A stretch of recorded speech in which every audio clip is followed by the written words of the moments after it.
So a move that sparked a lot of heated debate tonight. President Trump shatters yet again another Obama-era policy, issuing a brand new ban, this time on transgender people in the military. The president this morning tweeting that he will not allow transgender individuals to serve in any capacity in the U.S. military. Our military must be focused on decisive and overwhelming victory and cannot be burdened with the tremendous medical costs and disruption that transgender in the military would entail. Thank you. He ended it. Joining me now, Robin Barrow is the first openly gay Army Ranger, and Carl Higbie is a former Navy SEAL. Gentlemen, welcome to both of you. Let me get your thoughts on this. Robin, let me start with you. What was your reaction when you saw this morning? Shock and horror. As part of the LGBT services in the military, I really couldn't believe this. One thing that I have to say that I love about our military is that it is essentially a giant melting pot of all different races, religions, socioeconomic backgrounds, and we always are able to see beyond those differences and accomplish one goal, which is defending our country and fighting the common fight. We have been taught and trained, it's been beaten into our heads to look past these differences. This right now is dividing us, and frankly, I'm concerned for the over 6,000 currently serving trans troops that we have, and I worry what's going to happen to them. Yeah, that's an outstanding question. The White House wasn't able to answer it today. What it means for those who are currently serving, are they supposed to pack up and come home? Is that the directive that they're being given? Carl Higbie, what do you think?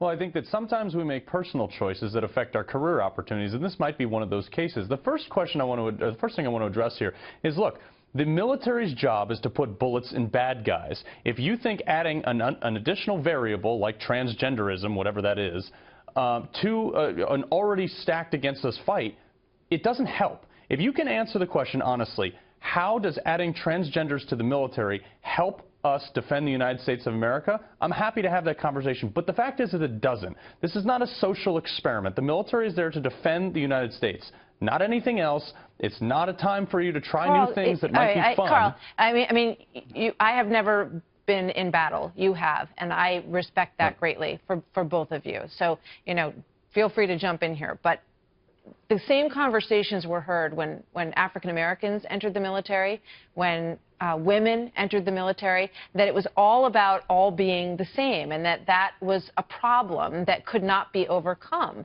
Why is this any different?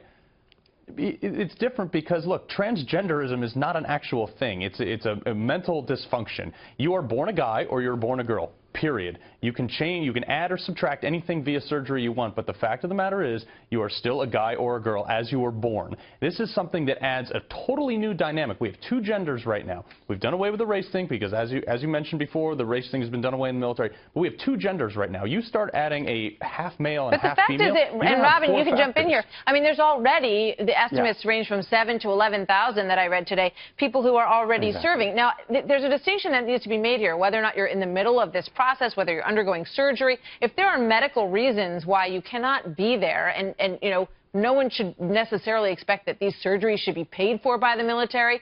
Robin, do you agree with that part of this? Bingo. Yes, and I'm so glad you asked. I have already been briefed on this entire process. But the military forces have already gone through. 100% of the troops have been brought up to speed on the integration of trans troops. So we already have been briefed that this is a medical procedure. Let me finish. This is a medical procedure. This is not a mental illness.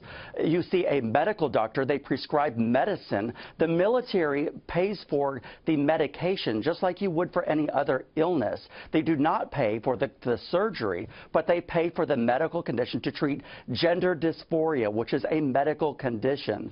Just how can it's worth pointing out that when asked, and we don't have time to play this soundbite right now, but General Mattis at his confirmation hearing said, frankly, Senator, I never cared much about two consenting adults and who they go to bed with. And he's indicated in a number of ways, Carl, that he was okay with this program moving forward.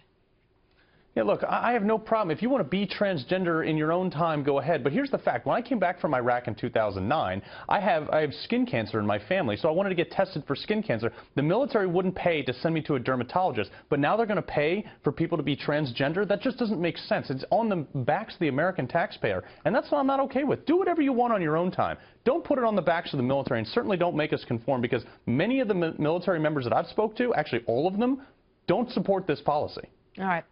We got to leave it there. Robin and Carl, thank you very much.